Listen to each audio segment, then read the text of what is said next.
नमस्कार, मैं हूं आपके साथ चंचल और आप देख रहे हैं पीसी न्यूज़। साईं संत जिन्होंने हिंदू मुसलमान से अलग सबको एक धर्म दिया, साईं धर्म, जिन्होंने ये बताया कि धर्म में भेदभाव, मोह माया से अलग भी भाईचारे का धर्म सबसे ऊपर है। शिरडी के साईं बाबा एक धार्मिक गुरु जिन्हें भक्त, संत, फकीर और सदगुरु भी कहा जाता है। लोग उन्हें भगवान का अवतार समझते हैं।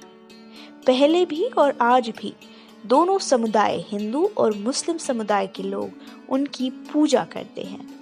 उन्होंने अपने आप को एक सच्चे सदगुरु को समर्पित कर दिया था।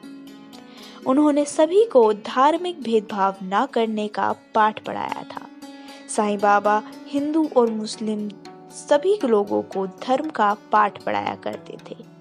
उनके रहने वाली मस्जिद का नाम भी हिंदू नाम द्वारका माई रख दिया गया था, जिसमें हिंदू और मुस्लिम दोनों एक साथ साईं बाबा की पूजा किया करते थे।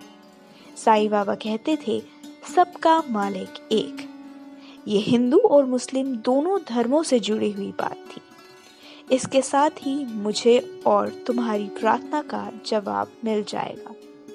और अल्लाह मालिक बोल भी साईं बाबा अक्सर प्रयोग किया करते थे। कौन थे श्री साईं, कहाँ से आए थे, किसी को नहीं पता। यूं कहें कि साईं भगवान का एक मसीहा बन के आए थे। साईं बाबा के असली नाम और जन्म का तो आज तक किसी को पता नहीं है, लेकिन मानने वाले मानते हैं कि वो 28 सितंबर 1835 में जन्मे थे, लेकिन इसका भी अब तक कोई प्रमाण नहीं मिला है। साईं नाम उन्हें शिरडी आने पर दिया गया, जो महाराष्ट्र के पश्चिम का ही एक गांव है। ये शब्द धार्मिक भिक्षुकों से जुड़ा हुआ है, इसलिए साईं बाबा को लोग एक पवित्र और धार्मिक पिता मानते थे। साईं बाबा सभी बाबाओं को अपना भाई कहा करते थे। खासकर कि अक्कलकोट के स्वामी समर्थ को वो अपना भाई मानते थे। साईं सच्चरित्र किताब के अनुसार साईं जब 16 साल के थे तभी ब्रिटिश भारत के महाराष्ट्र राज्य के अहमदनगर जिले के शिरडी गांव में आए थे। एक सन्यासी बनकर वे जिंदगी जी रहे थे और हमेशा एक नीम के पेड़ के नीचे ध्यान लगाकर बैठ जाते और भगवान की भक्ति में लीन हो जाते थे। गांव के सभी लोग इस 16 साल के लड़के को लगातार ध्यान में लगता हुआ देख हैरान थे, क्योंकि ठंडी हो या गर्मी उन्हें कोई फर्क ही नहीं पड़ता था। दिन में वो किसी से मिलते नहीं और रात में उन्हें किसी का डर नहीं। उनकी मौजूदगी ने गांव वालों में अजब सा कौतूहल पैदा कर दिया था। कुछ लोग उन्हें पागल समझते थे तो कुछ लोग उन पर पत्थर तक बरसाते थे। इसके बाद साईं बाबा ने गांव छोड़ दिया और कहा जाता है कि 1857 में रानी लक्ष्मीबाई के समय में भारतीय क्रांति के समय भी साईं बाबा थे। ऐसा माना जाता है कि सबसे पहले साईं बाबा 3 साल तक शिरडी रहे थे और फिर 1 साल तक गायब हो गए थे और फिर हमेशा के लिए 1858 में शिरडी लौट आए थे। 1858 में साईं बाबा शिरडी वापस आए, लेकिन इस समय वो अलग ही तरह के पोशाक पहने हुए थे। घुटनों तक कफनी पोशाक और कपड़े की एक टोपी। उनके पोशाक के साथ उनके बाल भी काफी लंबे और घने हो गए थे। उनका एक नया रूप देखने को मिला था और उनकी पोशाक के अनुसार एक मुस्लिम फकीर लग रहे थे। लोग उन्हें हिंदू और मुस्लिम दोनों का गुरु माना करते थे।